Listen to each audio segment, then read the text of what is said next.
السلام عليكم ورحمة الله وبركاته. إن الحمد لله نحمده ونستعينه ونستغفره ونؤمن به ونتوكل عليه ونعوذ بالله من شرور أنفسنا ومن سيئات أعمالنا. من يهده الله فلا مضل له ومن يضلل فلا هادي له أي فلن تجد له وليا مرشدا. ونشهد أن لا إله إلا الله وحده لا شريك له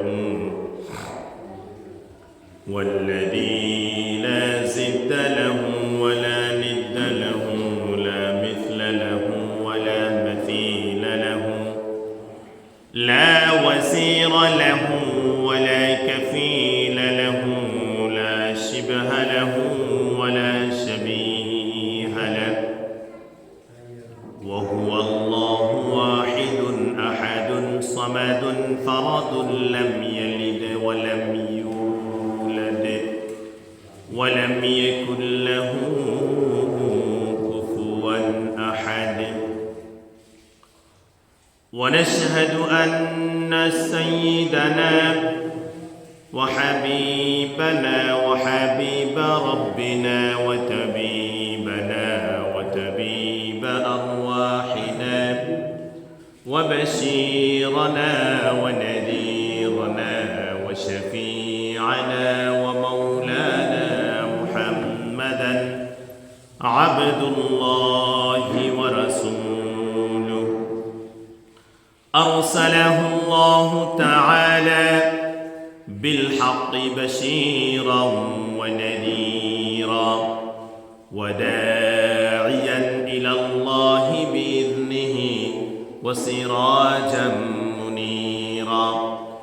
أما بعد فقد قال الله تعالى في كلامه المجيد وفي فرقانه الحميد. أعوذ بالله من الشيطان الرجيم. بسم الله الرحمن الرحيم. يا أيها الناس إنا خلقناكم من ذكر وأنثى وجعلناكم شعوبا وقبائل لتعارفوا إن أكرمكم عند الله أتقاكم إن الله عليم خبير.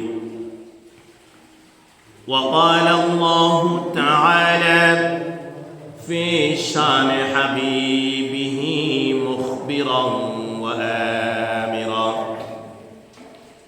إن الله وملائكته يصلون على النبي يا أيها الذين آمنوا صلوا عليه وسلموا تسليما. اللهم صل على سيدنا مولانا محمد وعلى آل سيدنا مولانا محمد. اللهم سيدنا مولانا محمد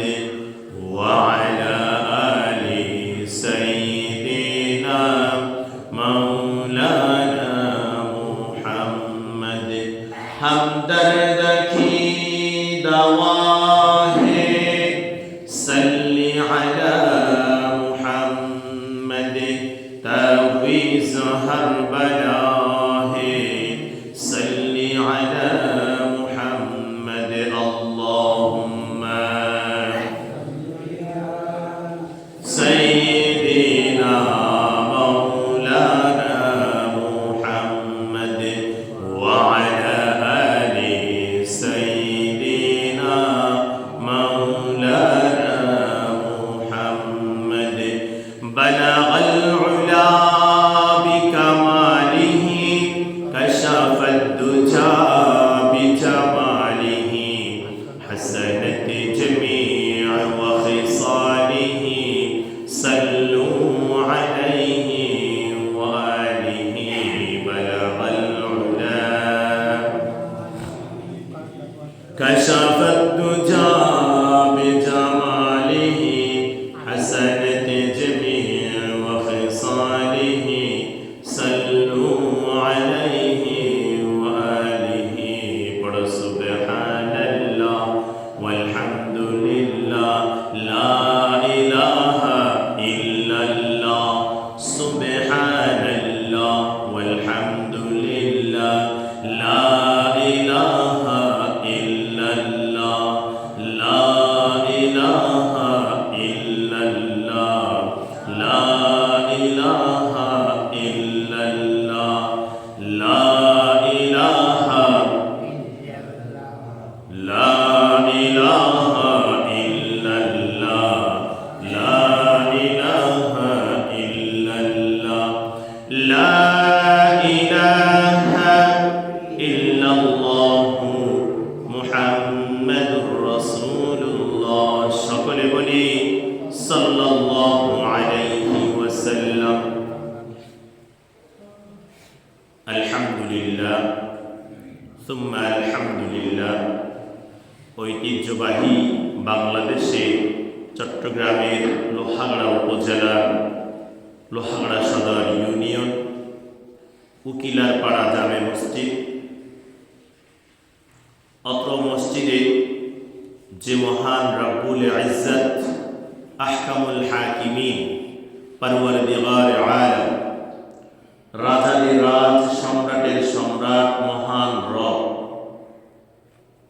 আমাদেরকে সুন্দর রেখে সুস্থ রেখে আজকের এই পবিত্র 26 জমাদিউস সানি চতুর্থ জুমা 20 জানুয়ারি 2023 6 মাহ 1429 বাংলা আজকের এই গুরুত্বপূর্ণ দিবসে জুমার আজান হওয়ার সাথে সাথে যিনি আমাদেরকে মসজিদে আসার বসার সুযোগ করে দিয়েছেন তার দরবারে কৃতজ্ঞতার সুরে সর্বোচ্চ ভালোবাসা নিয়ে শুকরিয়া আদায় করি সকলে বলি আলহামদুলিল্লাহ দরুদ প্রেরণ করছি বিশ্ব মানবতার মুক্তির দিশারি সৈয়দুল কওনাইন সুলতানে দারাইন রাহমাতুল লিল আলামিন রাসূল আরবি বিশ্বনবী মানব জাতির জন্য মডেল হিসেবে আদর্শ হিসেবে যাকে রব্বুল আলামিন হেদায়েতের আলোকবর্তিকা নিয়ে মানুষের মাঝে আবির্ভূত করেছেন যার দেখানো পথে আমরা চলার জন্য চেষ্টা করছি তিনি হচ্ছেন বিশ্বনবী হযরত মুহাম্মদুর রাসূলুল্লাহ সাল্লাল্লাহু আলাইহি ওয়াসাল্লাম আত্মার মাগফিরাত কামনা করছি সাইয়্যিদিনা আদম আলাইহিস সালাতু ওয়াস সালাম থেকে শুরু করে ঈসা রূহুল্লাহ পর্যন্ত পরবর্তীতে যত সাহাবীন তাবেঈন তবে তাবেঈন উম্মে মুজতাহিদিন খুলাফায়ে রাশিদিন যত হাফেজ কারি মুহাদ্দিস মুফাসসির পৃথিবী থেকে বিদায় নিয়েছেন খাস করে এই উকিলারপাড়ার চতুর্পার্শ্বে আমরা যারা উপস্থিত হয়েছে আমাদের মাতা পিতা আত্মীয় স্বজন পাড়া প্রতিবেশী যারা কবরস্থ হয়ে গিয়েছেন রব্বুল আলামিন তাদের জীবনের ভুলগুলো ক্ষমা করে দিয়ে আল্লাহ তাআলা তাদেরকে জান্নাতের আলা মাকাম নসিব করুক সকলে বলেন আমিন প্রিয় উপস্থিত মুসল্লি সাহেবান আমরা সকলে জানি এই পৃথিবীতে আমাদেরকে সৃষ্টি করে পাঠিয়েছেন একজন, তিনি হচ্ছেন কে? আল্লাহ। এই ব্যাপারে কোনো সন্দেহ নাই।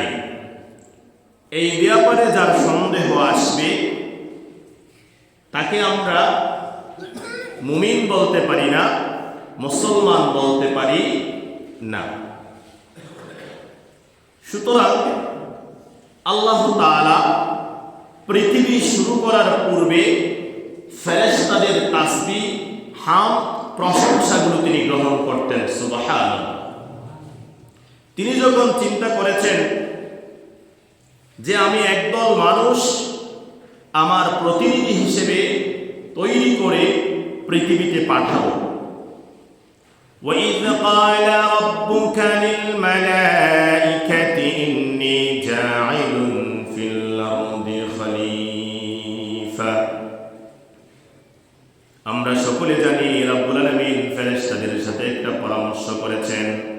সেই পরামর্শের মধ্যে তিনি তাদের সামনে তুলে ধরেছেন, আমি আমার প্রতিনিধি হিসেবে আমার একটি দল, একটি মানুষকে আমি পৃথিবীতে পাঠাবো একমাত্র আমার ইবাদতের জন্য, এবং যারা ইবাদত সম্পর্কে জেনে অন্য মানুষের কাছে ইবাদতের প্রচার করবে তাদেরকে আমি খলিফা, প্রতিনিধি ঘোষণা করব। সুবহানাল্লাহ। সুতরাং এই পৃথিবীতে আমাদেরকে আল্লাহ তাআলা পাঠানোর পূর্বে পরামর্শ করেছেন ফেরেশতাদের সাথে। ফেরেশতারা বলেছিলেন, রব্বুল আলামিন তুমি যদি পৃথিবীতে মানুষদেরকে পাঠাও তারা মানামানি, হানাহানি করবে, তারা একে অপরে দ্বন্দ্বে ঝগড়ায় লিপ্ত হবে, একে অপরকে ধোঁকা দিয়ে তাদের সম্পদগুলো অন্যায়ভাবে গ্রহণ করবে, এমনও পর্যায়ে হবে যে তারা তুমি রব্বুল আলামিনকে অস্বীকার করবে। নাউযুবিল্লাহ। সুতরাং আজকে আমরা এমন সময়ে এসে পৌঁছে গিয়েছি, মানব জাতির মধ্যে একদল মানুষ যাদেরকে আমরা এখনো মানুষ রূপে দেখতেছি, তারা আজকে আল্লাহ রাব্বুল আলামিনের সৃষ্টি তত্ত্বকে অস্বীকার করছে। নাউযুবিল্লাহ।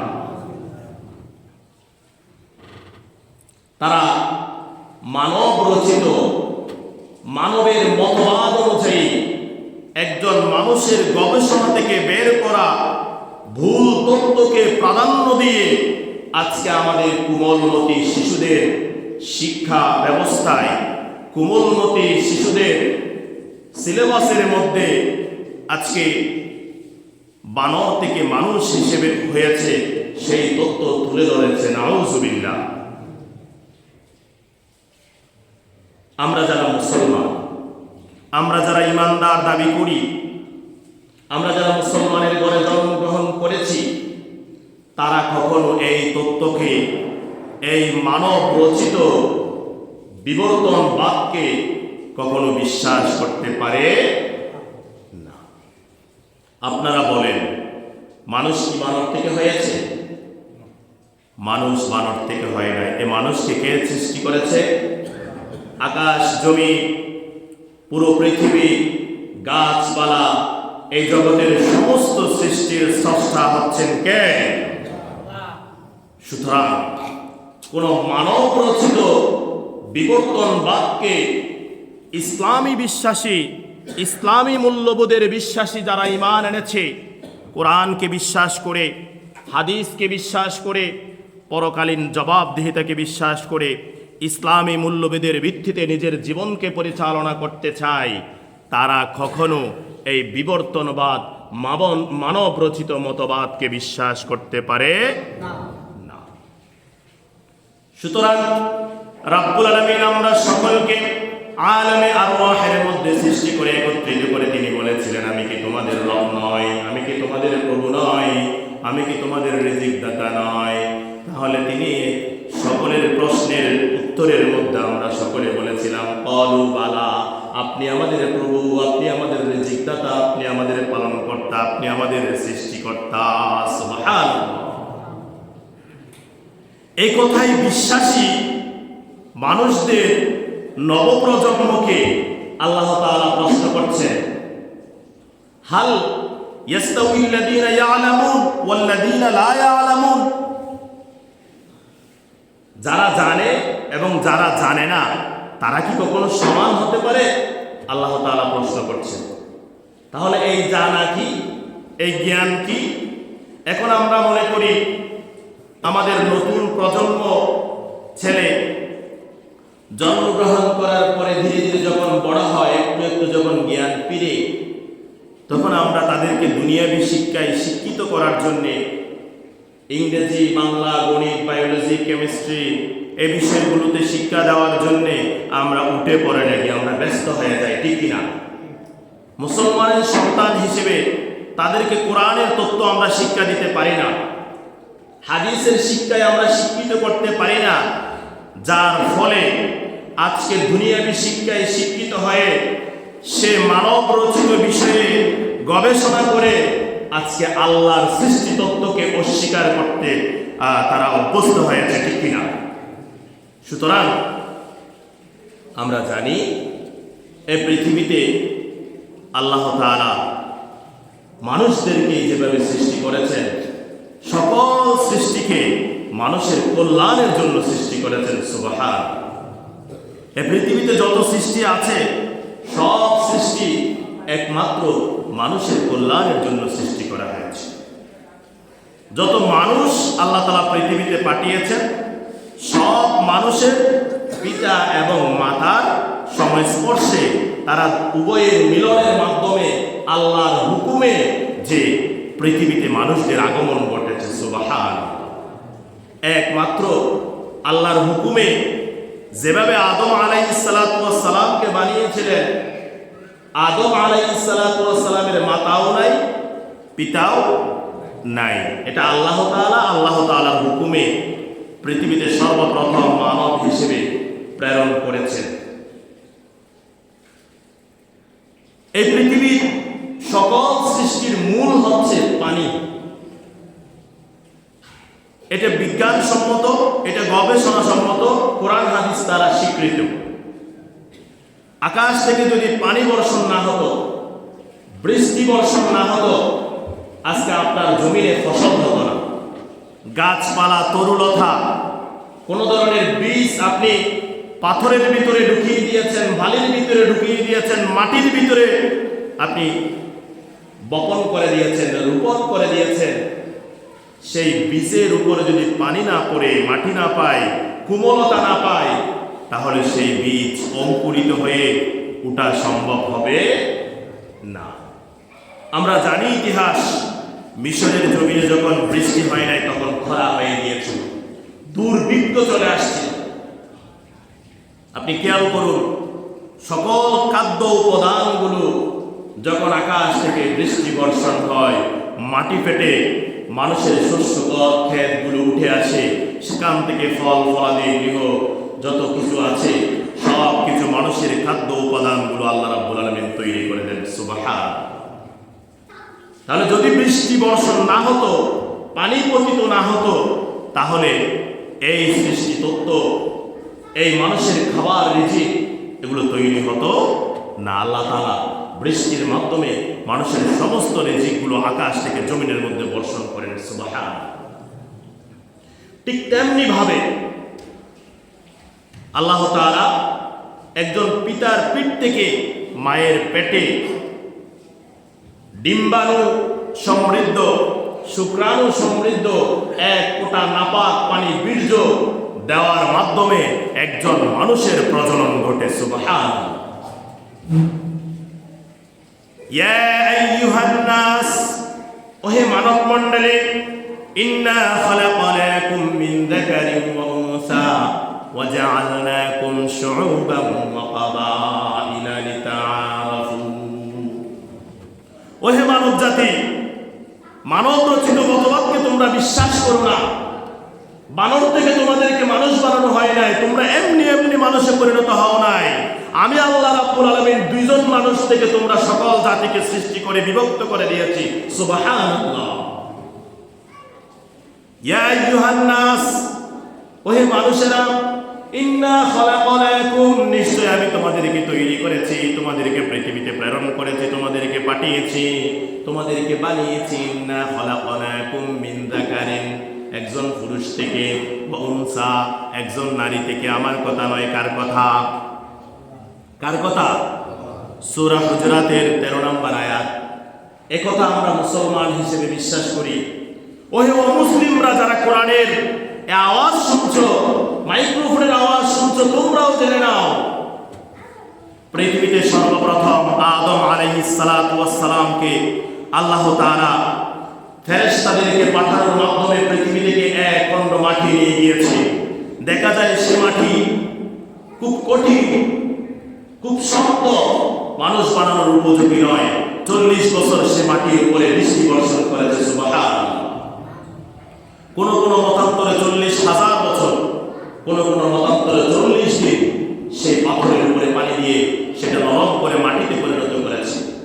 এবং সে মাটি যখন মানুষ বানানোর উপযোগী হয় নাই, আবার সূর্যের কিরণ দিয়ে সেটাকে টমটমে একটা মানুষের আকৃতিতে তৈরি করতে পারে মতো উপযুক্ত করেছে, সুবহানাল্লাহ। সেই ফেরেশতারা এসে পুরো পৃথিবীর সমস্ত মাটিকে একত্রিত করে এক জায়গা থেকে মাটি নিয়েছে আদম আলাইহিস সালাতু ওয়াস সালামকে বানানোর জন্য। সেই মাটির যে স্থান থেকে নিয়েছে ওই স্থানের নাম হচ্ছে ওয়াদিয়ে নুরমান। আদম আলাইহিস সালাতু ওয়াস সালামকে বানানোর জন্য যে স্থান থেকে মাটি নেওয়া হয়েছে ওই স্থানের নাম কি? ওয়াদিয়ে নুরমান। ওই ওয়াদিয়ে নুরমান থেকে মাটি নেওয়ার পরে আল্লাহ তাআলা ফেরেশতাদের মাধ্যমে মাথা থেকে পা পর্যন্ত, গর্দান থেকে নিচের দিকে পুরা পুটুলি বানিয়ে 40 দিন ফেলে রেখেছে। ফেরেশতাদের মাধ্যমে সেটা সালাত ও সালাম পরে সেখানে সম্মান জানানো হয়েছে।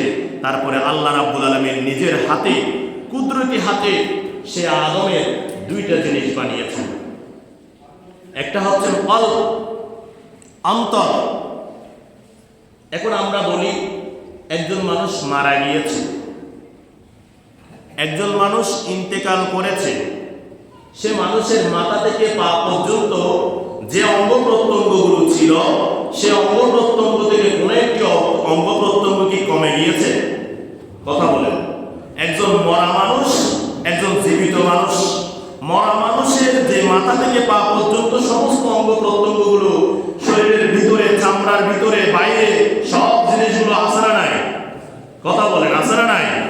একজন জীবিত মানুষের যা আছে ওই মরা মানুষের তা আছে, কিন্তু অদৃশ্য একটি বিষয় মরা মানুষ থেকে চলে গিয়েছে।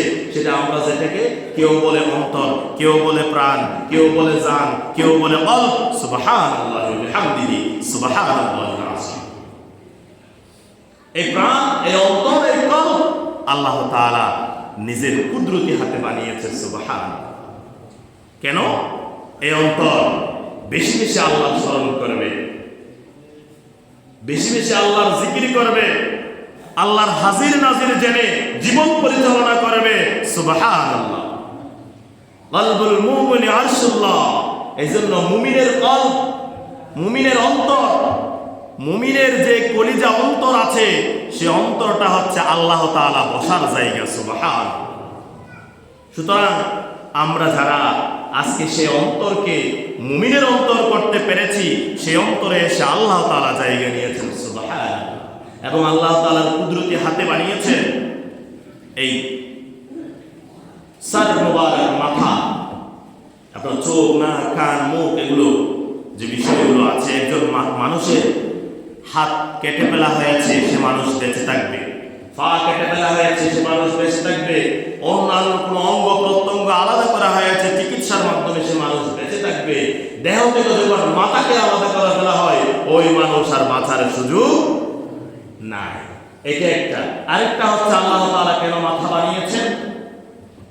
এই পৃথিবীর যত সৃষ্টি আছে, কোন সৃষ্টির কাছে এই মাথা আপনি নত করার সুযোগ নাই। যিনি মুসলমান, যিনি মুমিন, তিনি এই কপাল, এই মাথা, সর মুবারক সিজদা দিবে একমাত্র সকল সৃষ্টির স্রষ্টা। তিনি হচ্ছেন কে? একমাত্র আল্লাহর কাছে আপনি এই মাথাকে নত করার জন্য সুযোগ রয়েছে। ওয়াসজুদে ওয়াকতারিব। আল্লাহ তাআলার সবচাইতে কাছাকাছি যেতে চান, তাহলে সিজদায় চলে যান। সুবহানাল্লাহি ওয়া বিহামদিহি, সুবহানাল্লাহিল আযীম। আদম আলাইহিস সালাতু ওয়াস সালামকে ফেরেশতাদের মাধ্যমে বানানোর পরে আল্লাহ তাআলা নিজের কুদরতি হাতে কলম এবং মাথা বানিয়েছেন। এই কলম এবং মাথা বানানোর পরে দীর্ঘদিন পরে আবার রূহটা, জীবনটা, প্রাণটা আল্লাহ তাআলা এই শরীরের মধ্যে ঢুকিয়ে দিয়েছেন। সুবহানাল্লাহ। এরপরে বেহেশতের মধ্যে যখন আদম আলাইহিস সালাতু ওয়াস সালাম বসবাস করতে লাগলো, তিনি একাকিত্ব বোধ করতে লাগলো। আল্লাহ তাআলা আদম আলাইহিস সালাতু ওয়াস সালামের প্রয়োজনের স্বার্থে তার বাম পাঁজর থেকে একটি মেয়েকে বানিয়ে দিয়েছেন। তিনি হচ্ছেন আমরা সকলেরই মাতা, মা হাওয়া আলাইহিস সালাতু ওয়াস সালাম। সুবহানাল্লাহ।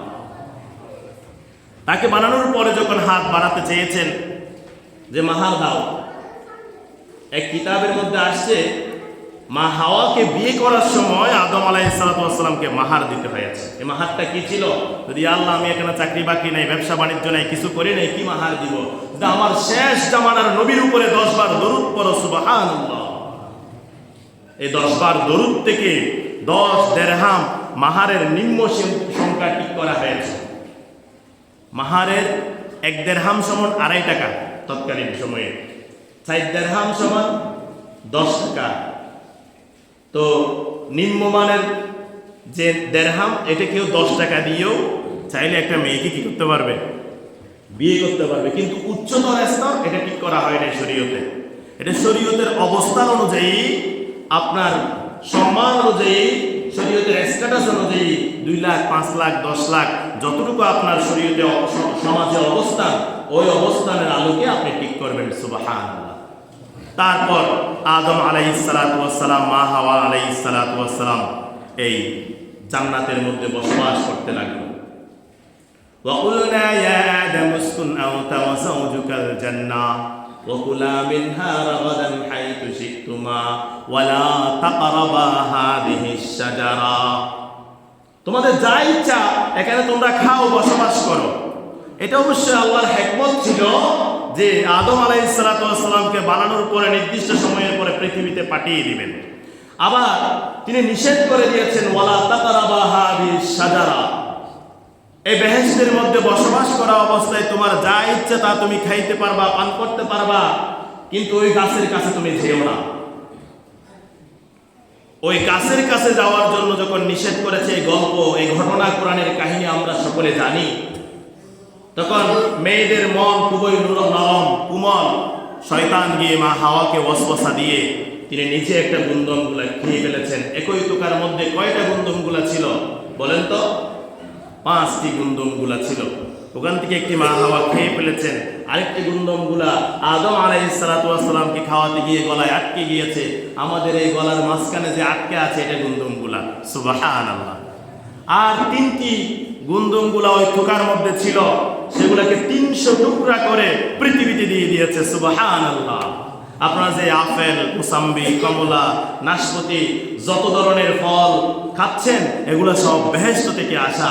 ওই গুন্দমগুলা বেহেশত থেকে আসা জিনিস খেয়ে আপনার পায়খানা প্রস্রাব করতে হবে এমন উপযোগী, এই জন্য এগুলো পৃথিবীতে দিয়ে দিয়েছে। সুবহানাল্লাহ। যে 3টা এই গুন্দমগুলা বাকি ছিল, একজন মেয়েকে বিয়ে করার পরে ছেড়ে দিতে হবে, ওই 3টা তালাক দিতে হয়। সুবহানাল্লাহ। আসুন আমি আমার জায়গা থেকে অন্যদিকে চলে যাচ্ছি। তাহলে মা হাওয়া আলাইহিস সালাতু ওয়াস সালাম আদম আলাইহিস সালাতু ওয়াস সালামকে পৃথিবীতে পাঠানোর পরে যুগে যুগে তাদের কাছ থেকে আল্লাহ তাআলা সমস্ত লক্ষ কোটি হাজার হাজার মানুষ, পৃথিবীতে বর্তমান বসবাসকারী 780 কোটি, মতান্তরে 750 কোটি মানুষ পৃথিবীতে বসবাস করছে। সুবহানাল্লাহ। আসুন তাহলে তারা আবার দলে দলে বিভক্ত হয়ে গেছে কেন? ইয়া আইয়ুহান নাস, আয়াতের মধ্যে ওই কথাটা আসছে, ইন্না খলাকনাকুম, নিশ্চয় আমি তোমাদেরকে তৈরি করেছি, বানিয়েছি, মিন যাকারিন ওয়া উনসা, একজন পুরুষ একজন নারী থেকে। একজন পুরুষ হচ্ছে আদম আলাইহিস সালাতু ওয়াস সালাম, একজন নারী হচ্ছে মা হাওয়া আলাইহিস সালাতু ওয়াস সালাম। তারা দুইজন থেকে আমরা পৃথিবীতে সকল মানুষকে পাঠিয়েছি। তাইলে সকলেই তো মুসলমান হওয়া দরকার। কেন এখানে ইহুদি, খ্রিস্টান, বৌদ্ধ, তঞ্চঙ্গা, মারমা, ত্রিপুরা, চাকমা বিভিন্ন জাতি গোষ্ঠীতে বিভক্ত হয়ে গিয়েছে? এই প্রশ্ন আছে না নাই? যখন আল্লাহ তাআলা আদম আলাইহিস সালাতু ওয়াস সালাম মা হাওয়া আলাইহিস সালাতু ওয়াস সালামকে বানানোর পরে জোড়ায় জোড়ায় যখন সন্তান হতে লাগলো, এই ঘটনা আমরা সকলে জানি। সময়ের সংক্ষিপ্ততা, এক জোড়ার মেয়ে অন্য জোড়ার ছেলের সাথে বিয়ে হওয়ার কথা হাবিল কাবিলের অস্বীকার করার কারণে তারা মারামারি দিয়ে তখন আল্লাহর বিধানকে অস্বীকার করে সর্বপ্রথম অস্বীকার করা জাতিতে পরিণত হয়ে গেল একটা দল। তারপর হলো কি, একটা নবী আসছে, ওই নবী চলে যাওয়ার পরে একই স্থানে আরেকজন নবী আসছে। পূর্বে চলে যাওয়া নবীর কার্যক্রমের উপরে ঈমান এনে কার্যক্রম স্থগিত রেখে পরবর্তী নবীর উপরে ঈমান আনা, এটা কিতাবের, এটা হাদিসের, কোরআনের নির্দেশনা। সুবহানাল্লাহ। তো কেন এরকম হবে? প্রিয় ভাইয়েরা আমার, খেয়াল করুন, এই ধর্ম কোনো ব্যক্তি কেন্দ্রিক নয়, এই জীবন ব্যবস্থা কোনো ব্যক্তি কেন্দ্রিক নয়। কি কেন্দ্রিক? স্রষ্টা কেন্দ্রিক।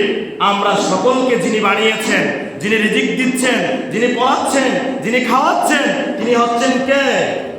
তাহলে আমরা সকলের স্রষ্টা কে? সুতরাং ইসলাম ধর্ম, ইসলামী জীবন ব্যবস্থা, দ্বীনি কার্যক্রম, কোরআন এবং হাদিসের সমন্বয়ে সমস্ত শরীয়তের কার্যক্রম স্রষ্টা কেন্দ্রিক, ঠিক কিনা? এই জন্য একজন নবী যিনি আসছেন, নাউজুবিল্লাহ, তিনি কখনো খোদা হতে পারে না। এই জন্য ওই নবী চলে যাওয়ার পরে পরবর্তী যে নবী আসবে, পরবর্তী যে দায়িত্বশীল আসবে, পরবর্তী যে আমির আসবে, উনি যদি শরীয়তের ভিতরে কথা বলে, উনি যদি একত্ববাদের কথা বলে, উনি যদি দ্বীনের শরীয়তের কথা বলে, তাহলে আমাদেরকে অবশ্যই অবশ্যই তার উপরে ঈমান আনার দরকার আছে না? এই জন্য যুগে যুগে যে কালিমা হয়েছে, লা ইলাহা ইল্লাল্লাহ, আদম সফিউল্লাহ, আদম সফি গিয়েছেন। লা ইলাহা ইল্লাল্লাহ, নূহুন নাজিহুল্লাহ। লা ইলাহা ইল্লাল্লাহ, ইসমাঈল জবিহুল্লাহ। লা ইলাহা ইল্লাল্লাহ, ইব্রাহিম খলিলুল্লাহ। লা ইলাহা ইল্লাল্লাহ, ঈসা রূহুল্লাহ। লা ইলাহা ইল্লাল্লাহ, মুহাম্মাদুর, বড় করে বলেন, লা ইলাহা ইল্লাল্লাহ মুহাম্মাদুর রাসূলুল্লাহ সাল্লাল্লাহু আলাইহি ওয়াসাল্লাম। এই ধর্ম, এই জীবন ব্যবস্থা, এই শরীয়ত কোনো ব্যক্তি কেন্দ্রিক নয়, কোনো সৃষ্টি কেন্দ্রিক নয়, একমাত্র স্রষ্টা কেন্দ্রিক। সেই স্রষ্টা হচ্ছেন কে? সুতরাং এই পৃথিবীতে শুধু মানুষ নয়, সকল সৃষ্টির স্রষ্টা, সকল প্রাণীর স্রষ্টা, প্রাণ সঞ্চারিত পৃথিবীতে যত কিছু আছে সব কিছুর স্রষ্টা তিনি হচ্ছেন কে? এখন আসুন তাহলে আমরা আমাদের শিক্ষা ব্যবস্থায় আমাদের নবপ্রজন্ম যদি আল্লাহর পরিচয় না জানে, রাসূলের পরিচয় না জানে, কোরআন এবং হাদিসের শিক্ষা না জানে, তাহলে আমরা কখনো দ্বীনের দৃষ্টিতে, ইসলামের দৃষ্টিতে, শরীয়তের দৃষ্টিতে তাদেরকে শিক্ষিত হিসেবে আখ্যায়িত করতে পারি না। এটা আমার কথা নয়, এটা কোরআনের কথা, এটা হাদিসের কথা, এটা কিতাবের কথা। যার ভিতরে কোরআনের শিক্ষা আছে, হাদিসের শিক্ষা আছে, শরীয়তের শিক্ষা আছে, মাসালা মাসাইলের শিক্ষা আছে, শরীয়ত মেনে চলার শিক্ষা ব্যবস্থা আছে, ওই ব্যক্তি শিক্ষিত। আল্লাহ তাআলা সেটার জন্য বলেছেন, হাল ইয়াস্তাউিল্লাযীনা ইয়ালামুন ওয়াল্লাযীনা লা ইয়ালামুন, যে জানে এবং জানে না তারা কখনো সমান হতে পারে না। প্রিয় ভাইয়েরা আমার, আজকে যে শিক্ষা ব্যবস্থায় মানব রচিত বিবর্তনবাদ নিয়ে আসা হয়েছে, অত্যন্ত দুঃখজনক, অত্যন্ত দুঃখজনক।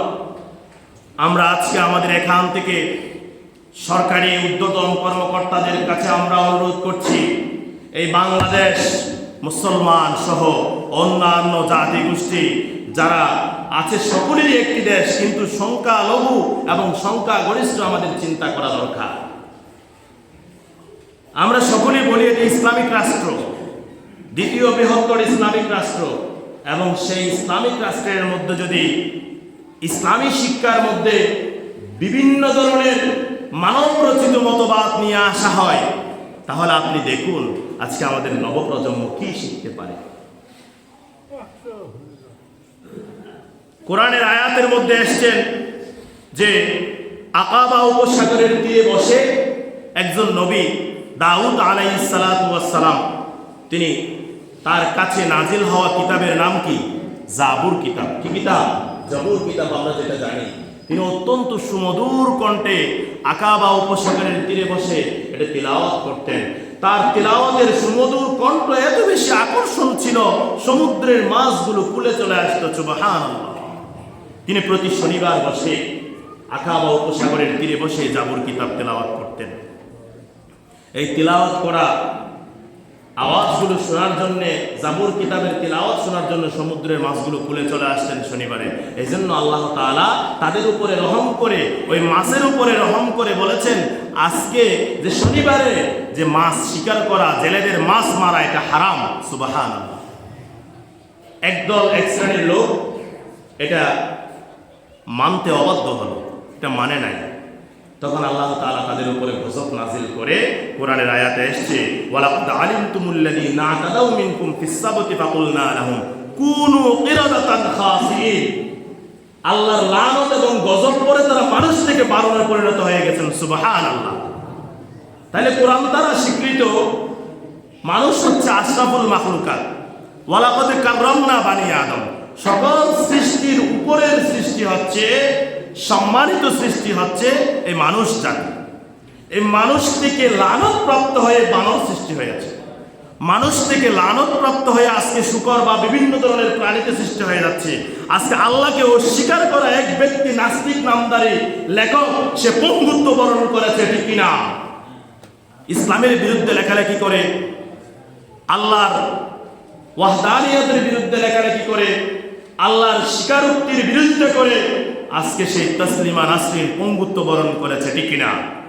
আপনারা জানেননি, গতকাল অনলাইনের এক বিবৃতি দিয়েছে তাসলিমা নাসরিন নাকি পঙ্গুত্ব বরণ করেছে। সুতরাং যুগে যুগে হামান, নমরুদ থেকে শুরু করে বড় বড় কাফেরদের লিডারদের ঘটনা আমরা সকলে জানি। ইসলাম নিয়ে যদি কেউ সিনেমিনি খেলে, ইসলাম নিয়ে যদি কেউ ষড়যন্ত্র করে, ইসলামী শিক্ষা ব্যবস্থার উপরে যদি কেউ আঙ্গুল তুলতে চায়, সে আঙ্গুল সহ সমস্ত ষড়যন্ত্র নস্যাৎ করে দেওয়ার জন্য প্রস্তুত আছেন। তিনি হচ্ছেন কে? সুতরাং এই ইসলাম ধর্ম, ইসলামী শিক্ষা ব্যবস্থা, শরীয়তের শিক্ষা ব্যবস্থা, কোরআন এবং হাদিসের শিক্ষা ব্যবস্থাকে বিলুপ্ত করতে চাইলেও কোনো মানুষের পক্ষে এটার সম্ভব নয়। এর সংরক্ষণের দায়িত্ব স্বয়ং আল্লাহ রাব্বুল আলামিন নিয়ে নিয়েছেন। আমরা আজকে এখান থেকে সরকারের কাছে অনুরোধ করব, সঠিক সুস্থ শিক্ষা ব্যবস্থা, ইসলামী যে ধর্মীয় বিধানগুলো আছে, সেই সঠিক আলোকে সঠিক শিক্ষা ব্যবস্থাগুলো আপনারা পাঠ্যপুস্তকের মধ্যে নিয়ে আসেন। মানুষের, যারা মুসলমান, যারা ধর্মপ্রাণ, যারা দ্বীনি মানুষ, সকলের ভালোবাসা, সকলের যে আন্তরিকতা আপনারা আরও বেশি পাবেন। মানুষ, আমাদের সমাজের মানুষ, আরও নবপ্রজন্মরা, নতুন ছেলেমেয়েরা, আমাদের কোমলমতি শিশুরা ইসলামী শিক্ষায় শিক্ষিত হলে এই সমাজ সুন্দর হবে, এই দেশ শান্তিতে পরিণত হবে। সুতরাং আল্লাহ রাব্বুল আলামিন আমাদেরকে সহ যারা পাঠ্যপুস্তক বানায়, পাঠ্যপুস্তক তৈরি করে সেই শিক্ষা ব্যবস্থা সহ সর্বমহলে বোঝার তৌফিক দান করুক। আমরা সকলে বলি আমিন। ওমা তৌফিক ইল্লা বিল্লাহ। আসসালামু আলাইকুম ওয়া রাহমাতুল্লাহ। সুন্নাত আদায় করেন নাই, 4 রাকাত সুন্নাত পড়ে নেন।